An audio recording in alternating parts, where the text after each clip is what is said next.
ஆம்பளைங்கனால பெண்களுக்கு பிரச்சனைன்றது சங்க காலத்துல இருந்து இந்த காலம் வரைக்கும் ஏன் எல்லா காலத்திலயுமே பிரச்சனை தான். எப்படின்னு கேட்டீங்கன்னா, பாஞ்சாலிக்கு துரியோதனனால பிரச்சனை, சீதைக்கு ராவணனால பிரச்சனை, கண்ணகிக்கு கல்யாணம் பண்ணிட்டு வந்த கோவலனாலையும் பிரச்சனை, தவறான நீதி கொடுத்த பாண்டிய மன்னனாலையும் பிரச்சனை. அவங்களுக்கு தான் அப்படின்னா தேவகிக்கு தான் சொந்த அண்ணனான கம்சனால பிரச்சனை. இதெல்லாம் ஏன் வருது அப்படின்னு பார்த்தீங்கன்னா, ஒரு ஆண் என்பவன் ஒரு பெண்ணை அதிகாரம் பண்ணணும்னு நினைக்கிறான், ஆதிக்கம் செலுத்தணும்னு நினைக்கிறான், எல்லாத்துக்கும் மேல அடக்கி ஆளணும்னு நினைக்கிறான். இந்த மாதிரி ஆம்பளைங்கனால பெண்களுக்கு என்னைக்குமே நிம்மதின்றதே இல்லை சார். எங்களுடைய பிரச்சனைன்றது கருவறையில இருந்து கல்லறை வரைக்கும் ஒவ்வொரு ஸ்டேஜ்லயுமே நாங்க போராடி தான் சார் வாழ்ந்துட்டு இருக்கோம். உங்களோட கருவறையில நாங்க போராடி கருவாகி உருவாகிட்டாலும் எங்களை சுமக்கிற தாய் தான் வயிற்றுல வளர்றது ஆனா பெண்ணான்னு தினம் தினம் செத்து பழைக்கிறா. எங்களை பெத்தெடுக்கும் போது செத்தே பழைக்கிறா சார். கருவறையில உங்களுக்கு என்னமா பிரச்சனை? உங்க குரோமோசோமோட நான் எங்களுடைய குரோமோசோம் சண்டை போட்டு போராடினாதான் முதல்ல எங்களுக்கு பொறப்பே, இல்லைன்னா எங்களுக்கு பொறப்பே கிடையாது சார். அங்கேயே ஆரம்பிச்சுட்டாங்க சார் இந்த ஆம்பளை பசங்களோட சண்டை போடுறதுக்கு.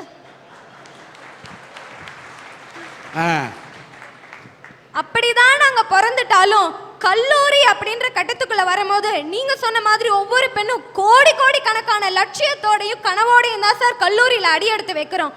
ஆனா எங்களோட படிக்கிற சக மாணவர்களை எவனாவது ஒருத்தர் எங்களை விரும்பினா உன்னை விரும்புறேன்னு கூட நேரடியா சொல்றதுக்கு அந்த பையனுக்கு தைரியம் இருக்காது.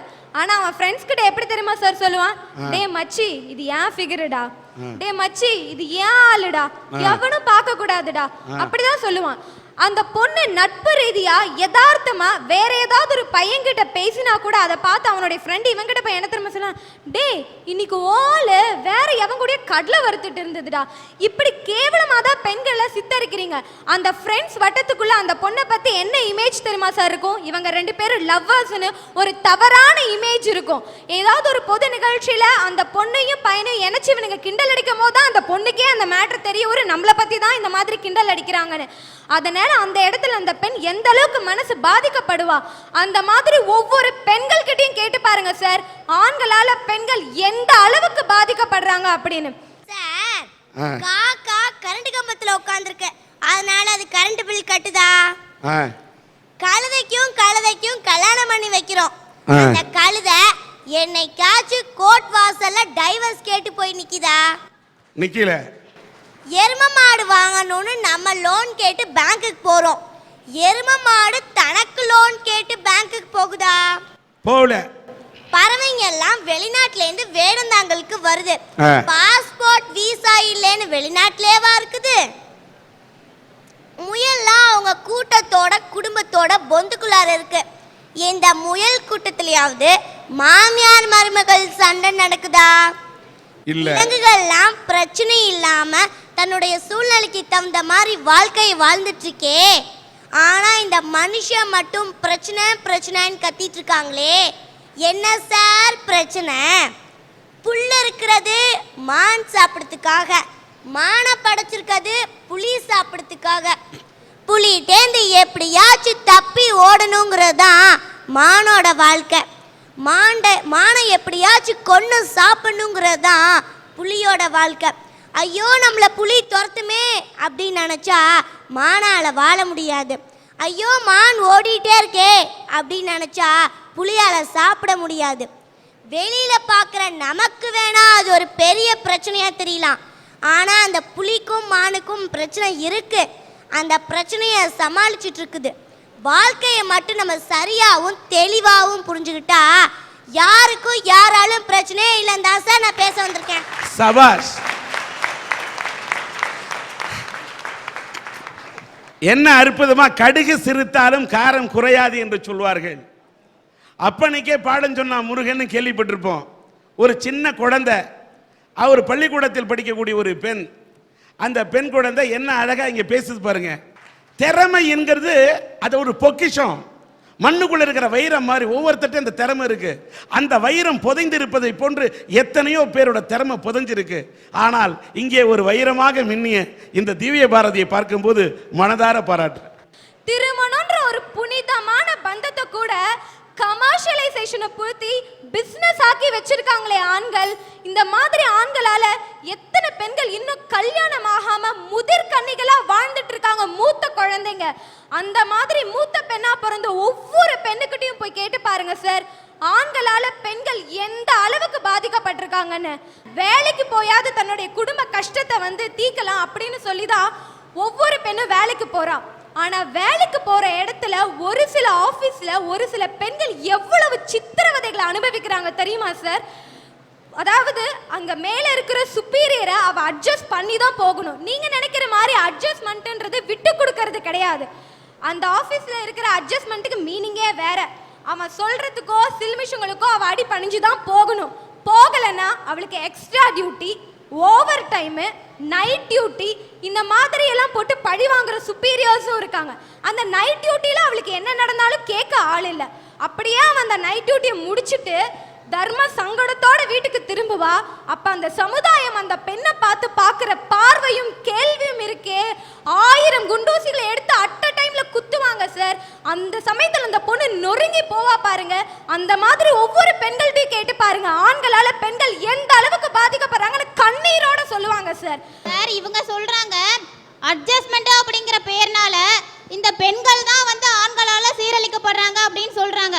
ஆனா எத்தனையோ ஆபீஸ்ல இன்னைக்கும் பாத்தீங்கன்னா இந்த பெண்களும் தனக்கு ப்ரமோஷன் வேணும், நான் நல்லா இருக்கணும், நம்ம நிலைமை இன்னும் கொஞ்சம் அதிகமா இருக்கணும், நம்ம இந்த ஆபீஸ்ல பெரிய நிலைமையில இருந்தோம் அப்படின்னா கீழே இருக்கிறவங்கள அதிகாரம் பண்ணலாம் அப்படின்னு எத்தனை ஆண்களை அவங்களோட இதுக்கு பயன்படுத்திக்கிறாங்க. அந்த இடத்துல ஒரு ஆண் பாதிக்கப்படுறான் இல்லையா, அவன் மட்டுமா பாதிக்கப்படுறான், அவனோட குடும்பமும் சேர்த்து பாதிக்கப்படுது. அது மாதிரி பெண்களும் தானே இன்னைக்கு ஆபீஸ்ல வேலை செய்யறாங்க. சபாஷ். தவறு என்பது ஆணிடத்தில் இருப்பதை போல சில பெண்ணிடத்திலும் இருக்கின்றது.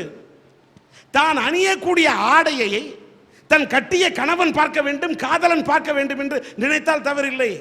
தான் அணியக்கூடிய ஆடையை அந்த அலுவலகத்தில் பணியாற்றக்கூடிய ஒவ்வொருவனும் பார்த்தானா என்று அதை பற்றிய சிந்திக்கக்கூடிய பெண்கள் இருப்பது தவறா இல்லையா? இருக்காங்க சார். சில பெண்கள் அதே மாதிரி தான் நீங்க சொல்லக்கூடிய சில ஆண்கள் பெண்களை அட்ஜஸ்ட் பண்ணிக்குவாங்க. சில ஆண்கள் ஆக வாதம் என்று சொன்னால் சில பெண்கள் இப்படி இருக்கும்போது சில ஆண்கள் இப்படி இருப்பார்கள். 5 விரலும் ஒன்றாக இருக்கிறதா? சாதிக்கிற மகனை ஆதிக்கம் செய்கிற அப்பா, சொத்துக்காகவே கொலை வரைக்கும் போகிற அண்ணன் தம்பி, பரம்பரையாக பகையை வளர்க்குற பங்காளி, கூட இருந்தே காலி பண்ணுற நண்பர்கள். இந்த பட்டியலை பார்த்தீங்கன்னா எல்லாருமே இதில் ஆம்பளை. இதில் இருக்கிற ஆண்னால தான் இன்னொரு ஆணுக்கே பிரச்சனை வருது. என்னுடைய பள்ளிக்கூடத்தில் நான் ஒரு வாசகம் எழுதி வச்சிருக்கேன் சார். முதுகுக்கு பின்னால் ஒரே ஒரு காரியம்தான் செய்ய வேண்டும், அது தட்டி கொடுப்பதா இருக்க வேண்டும் அப்படின்னு நான் எழுதியிருக்கேன். ஆனால் நிறைய அப்பாக்கள் தன்னுடைய மகனுடைய முதுகை தட்டி கொடுக்கறதுக்காக வச்சுக்கிறது இல்லை, அதை ஒரு அடிக்கிற இடமா வச்சிருக்கிறாங்க. மகன்லாம் இப்போ ஹாஸ்டலில் இருந்துட்டு அப்பாவுக்கு என்ன எழுதுறான்னா, அப்பா பணமறிய ஆவல், செலவுக்கு ரூபாய் 1000 ரூபாய் அனுப்பி நீங்கள் தான் என் அப்பா என்பதை நிரூபிக்க வேண்டுமாய் கேட்டுக்கொள்கிறேன் அப்படின்னு தான் எழுதுறான். ஏன் ஹாஸ்டலுக்கு வெறுத்து போறான்னா, அப்பாவுடைய சாயல்ல தன்னுடைய மகன் இருக்கணும்னு அப்பா நினைக்கிறது தப்பு இல்லை. ஆனா அப்பாவுடைய ஜெராக்ஸ் காப்பி மாதிரியே மகன் இருக்கணும்னு அப்பா நினைக்கிறாரு, அது ரொம்ப தப்பு. ஒரு மரத்துக்கிட்ட போய் கேட்டாங்க, மரமே நீ என்னவா ஆகணும்னு ஆசைப்படுற அப்படின்னாங்க. அந்த மரம் என்ன சொல்லியிருக்கலாம் அப்படின்னா, ஒரு அழகான இசையை தர்ற வீணையா போறேன்னு ஆசைப்பட்டிருக்கலாம், அல்லது வீட்டுக்கு நிலையா போறேன்னு ஆசைப்பட்டிருக்கலாம், அல்லது ஒரு சிற்பிகிட்ட போய் ஒரு சிலையா போறேன்னு ஆசைப்பட்டிருக்கலாம், அல்லது ஒரு மேசையா போறேன்னு ஆசைப்பட்டிருக்கலாம், ஒரு அழகான சிம்மாசனமா போறேன்னு ஆசைப்பட்டிருக்கலாம், ஒரு நாற்காலியா போறேன்னு ஆசைப்பட்டிருக்கலாம், அவ்வளவு ஏன் சார் ஒரு விறகா போறேன்னு ஆசைப்பட்டிருக்கலாம். ஆனா அந்த மரம் என்னவா ஆகணும்னு ஆசைப்பட்டுச்சு தெரியுமா? ஒரு பார்வை இல்லாதவன் கையில கைத்தடியா போறேன் அப்படின்னு ஆசைப்பட்டுச்சு. சபாஷ். ஒரு மரத்துக்கே ஒரு நல்ல நோக்கம் இருக்கிற போது மரம் மாதிரி இருக்கிற மனுஷன் ஒரு நோக்கமும் இல்லாம எல்லா பிரச்சனையும் உருவாக்கிட்டு இருக்கான் சார். ஆசை, கோபம், களவு கொண்ட மிருகம் மாதிரியான ஆட்கள், அன்பு, நன்றி, கருணை கொண்ட தெய்வம் வடிவிலான இந்த ஆண்கள், இந்த 2 பேருக்கு தான் பிரச்சனை. இந்த 2 பேரும் தான் ஒருவன் இன்னொருவனை அடிக்க நினைக்கிறான், ஒருவன் இன்னொருவனை மிதிக்க நினைக்கிறான், ஒருவன் இன்னொருவனை வந்து ஒளிச்சிடணும்னு நினைக்கிறான். இந்த மாதிரியான ஆட்கள் தான் தனக்கு ஒரு கண்ணு போனாலும் பரவாயில்ல, அடுத்தவனுக்கு 2 கண்ணுன்னு போகணும்னு நினைக்கிறவன் ஒரு ஆணாத்தான் இருப்பான். 2 பேரை கல்யாணம் பண்ணிக்கிற எல்லாருமே முன்னுதாரணமா முருகனை தான் சார் வச்சிருக்கிறாங்க. சார் அவர் பாருங்க, ஒரு ஆணால ஒரு ஆணுக்கு தான் பிரச்சனை. என்னப்பா இன்னைக்கு ஒரு அக்கா தங்கச்சிய வெவ்வேறு ஆம்பளைய கட்டிக்கிட்டாங்கன்னா அந்த 2 ஆம்பளைகளுக்கு என்ன தெரியுங்களா பேரு? சகலபாடி. அதே அக்கா தங்கச்சிய ஒரு ஆம்பளை கட்டிக்கிட்டானா அவனுக்கு பேரு டெட் பாடி. சபா. விளையாட்டை எடுத்துக்கங்களேன், இந்த பெண்கள் பூரா விளையாடுற விளையாட்டுல ஒரு ஒற்றுமை இருக்கு. ரொம்ப அழகா விளையாடுவாங்க, கூட்டாஞ்சோறு விளையாடுவாங்க, பல்லாங்குழி விளையாடுவாங்க, நொண்டி ஆடி விளையாடுவாங்க, பாண்டி ஆட்டம் விளையாடுவாங்க, ஒரு பந்தை தூக்கி போட்டு பிடிச்சி விளையாடுவாங்க. ஆனா அந்த பசங்க விளையாடுற விளையாட்டை பார்த்துருக்கிறீங்களா? அவன் வந்து கூடைப்பந்துன்னு ஒன்று விளையாடுவான், பேஸ்கெட் பால்னு. இவங்க பந்தை போட்டு பிடிச்சி வர்ற விளையாட்டை அவன் பறிச்சு விளையாடுவான். அதே மாதிரி கிட்டிப்புல்லுன்னு ஒன்று விளையாடுவான், கிரிக்கெட் விளையாடுவான், ஹாக்கி மட்டையை வச்சு விளையாடுவான், காலை வாரி விடுற கபடியை வச்சு விளையாடுவான். எந்த விளையாட்டை பார்த்தீங்கன்னாலும் ஒரு பயனால இன்னொரு பயலுக்கு பிரச்சனை வர்ற மாதிரியே ஒரு விளையாட்டை தான் விளையாடுவான். விளையாட்டையே விளையாட்டா எடுத்துக்காம அதுல ஒரு பிரச்சனை பண்றானே இந்த ஆளு, இந்த ஆண்னால தான் சார் ஒரு ஆணுக்கே பிரச்சனை. பெண் மனசு ஆழம் என்ன ஆம்பளைக்கு தெரியும், அது பொம்பளைக்கும் தெரியும். அந்த ஆழத்திலே என்ன உண்டு யாருக்கு தான் தெரியும், அது யாருக்கு தான் தெரியும். இந்த பாட்டை எதுக்கு தெரியுங்களா எழுதியிருக்காங்க? கடலோட ஆழத்தை கூட மனுஷன் கண்டுபிடிச்சிடலாமியா, ஆனா இன்னைக்கு இருக்கிற பொம்பளைகளோட மனசாலத்தை கண்டுபிடிக்கவே முடியாது. ஐயா, இன்னைக்கு இருக்கிற பொம்பளைய சிரிக்குதுகளான்னு தெரிய மாட்டேங்குது, சீருதுகளான்னு தெரிய மாட்டேங்குது, பாக்குதுகளான்னு தெரிய மாட்டேங்குது, பசப்புதுகளான்னு தெரிய மாட்டேங்குது, சரி நடக்குதுகளான்னு தெரிய மாட்டேங்குது, நடைய மாத்துதுகளான்னு தெரிய மாட்டேங்குது. நான் இப்ப இங்க வர்றப்ப கூட ஒரு பொம்பளை பிள்ளைகிட்ட அடி வாங்க தெரிஞ்சேன். ஏன்? நல்ல வேலை தப்பிச்சுக்கிட்டேன். எனக்கு முன்னாடி அந்த பொம்பளை பிள்ளை நடந்து போயிட்டு இருந்தது, நான் பின்னாடியே போயிட்டு இருந்தேன். கொஞ்ச தூரம் கழிச்சு பாத்தீங்கன்னா இந்த கிருகிருன்னு வர்றவங்க கீழே உழுவாங்க பாத்தீங்களா, அது மாதிரி ஒரு சைடா சாஞ்சிச்சு. சரி கீழே உளுந்துருமேட்டு நான் ஓடி போய் தாங்கி பிடிச்சேன். சத்தியமா சொல்றேங்க, தப்பான முறையில பிடிக்கவே இல்லை. உடனே இந்த புள்ள சவுண்ட் விட ஆரம்பிச்சிருச்சு. நான் கேட்கிறேன், அந்த பொண்ணு டொக்கு டொக்குன்னு ஐகிட்ஸ் போட்டது நட, உடனே ஓ நடையில எதுக்கு தடை? சார் ஒரு மனிதாபிமானத்தினால தான் சார் பிடிச்சேன். இந்த மனிதாபிமானம் யாராவது வயசான ஒரு பெருசு உடம்பு சரியில்லைன்னு தள்ளான்னா அங்கே காட்டா நல்லா இருக்கும். பெருசு போனா கண்டுக்க மாட்டேங்கிற, இலசு போனா கண்டுக்கிறிய, என்னப்பா நீ? சார் யாரு போனாலும் ஆம்பளை தாங்கி பிடிப்பேன் சார். அப்படியா? ஆமா. அப்ப பெரிய சுமை தாங்கின்ற நீ? ஆமாங்க. சரி, தாங்கி பிடிச்சா என்னாச்சு? இந்த புள்ள சவுண்ட் விட ஆரம்பிச்சிருச்சு. எப்பவுமே புள்ளை சவுண்ட் விட்டா 4 வீணா போன ஆம்பளை முன்னாடி வந்து நிப்பாங்க. அந்த 4 பேர் என்னை பார்த்த பார்வை என்ன தெரியுங்களா? இந்த நந்தாபுரத்துல சூர்யா பாக்குற மாதிரி இப்படி கழுத்தை ஒடிச்சுக்கிட்டே பார்த்தாங்க. நான் என்னமா அந்த புள்ள கையை பிடிச்சி இழுத்த மாதிரி. நான் அந்த புள்ளையிட்ட கேட்டேன், ஏமா நீ கீழே உழுகுற மாதிரி போன, அதனாலதானே நான் உன்னை தாங்கி பிடிச்சேன்னு. இல்ல, நாங்க ஹை ஹீல்ஸ் போட்டோம்னா நடக்கிற நடையே அப்படித்தான் நடப்புங்குது. இன்னைக்கு இருக்கிற பொம்பளைகளை தெரியாம தான் கேட்கிறேன், இந்த 1.5 அடி ஒசரத்துக்கு நீங்க ஹை ஹீல்ஸை போட்டுக்கிட்டு ரோட்ல நடக்கிறத பார்த்தா நார்மலா நடக்கிறீங்களா இல்ல தண்ணி போட்டு நடக்கிறீங்களான்னு எங்களுக்கு தெரிய மாட்டேங்குது. மேல சார், இந்திய மக்கள்ல, உலக மக்கள்ல நிறைய பேர் கும்பிடுற கடவுள் யாரு தெரியுங்களா?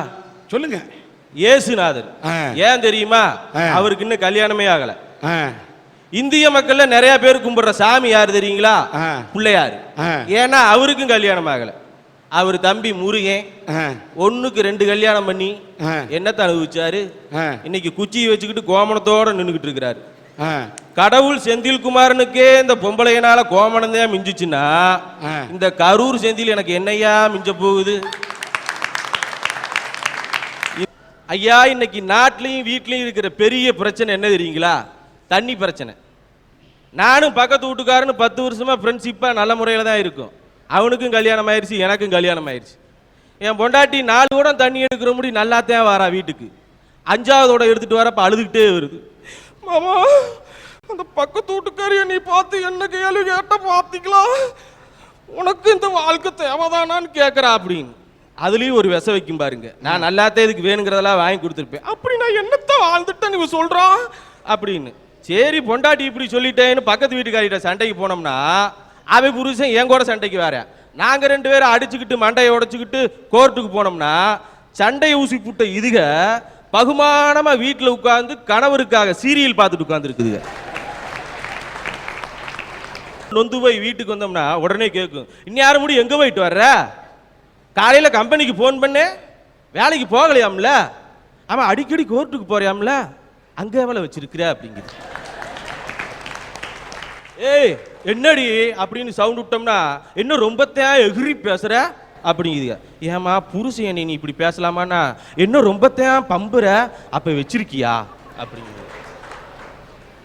சரி வீட்டில் தான் இந்த தண்ணி பிரச்சனைன்னு பார்த்தா நாட்டில் நதிகள் இணையலைங்கிறீங்க. எல்லா நதிக்கும் பொம்பளை பேரை வச்சா எங்கய்யா இணைய போகுது?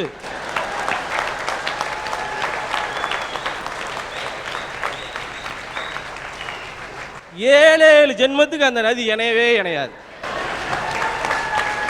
ஏன்பா இந்தியாவில் அவன் நதிகள் இணைக்கப்பட வேண்டிய கனவு காண்றான், நீ நதிக்கெல்லாம் பெண்ணோட பேர் வச்சிருக்கு 7 ஜென்மத்துக்கும் இணையாதுன்ற இது என்ன நல்ல மனசு இல்லையா?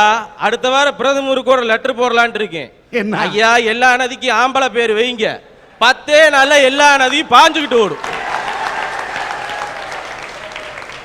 ஆம்பளைக்கு தாயா அந்த விட்டு கொடுக்கிற தன்மை இருக்குது, இந்த பொம்பளைக்கு முறுக்கிக்கிட்டே தான் தெரியுங்க, இணையவே இணையாது. நீங்களாம் சொல்லுவீங்க பெண்கள் தான் இந்த நாட்டின் கண்கள், நாங்க இல்லைன்னு சொல்ல.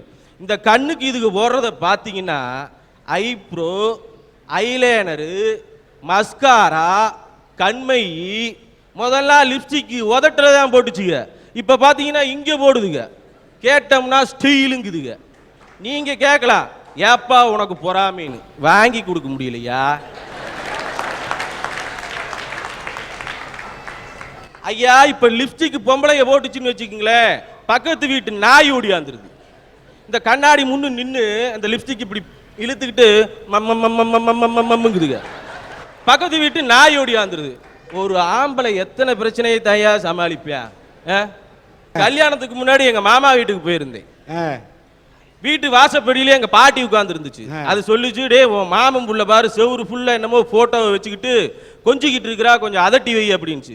கிளவிய நெஞ்சோட மிதிச்சிடலான்னு தான் பார்த்தேன், ஏன்னா அந்த பிள்ளைக்கு என் மேல ஒரு கண்ணு.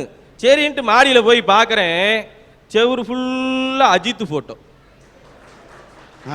அத்தை மகன் நான் இருக்கேன், ஏன் போட்டோ ஒண்ணு கூட இல்லை. அந்த பிள்ளைய கூப்பிட்டு கேட்டேன், ஏன் புள்ள செவுரு ஃபுல்லா அஜித் போட்டோவை மாட்டி இருக்கிற, ஏன் போட்டோ ஒண்ணு கூட இல்லை, அட்லீஸ்ட் ஒரு பாஸ்போர்ட் சைஸ் போட்டோ கூட இல்லை அப்படின்னு. எனக்கு அஜித்னா உசுறு மாதிரி அப்படின்னு. அப்ப நான் நீ மசுறு மாதிரி.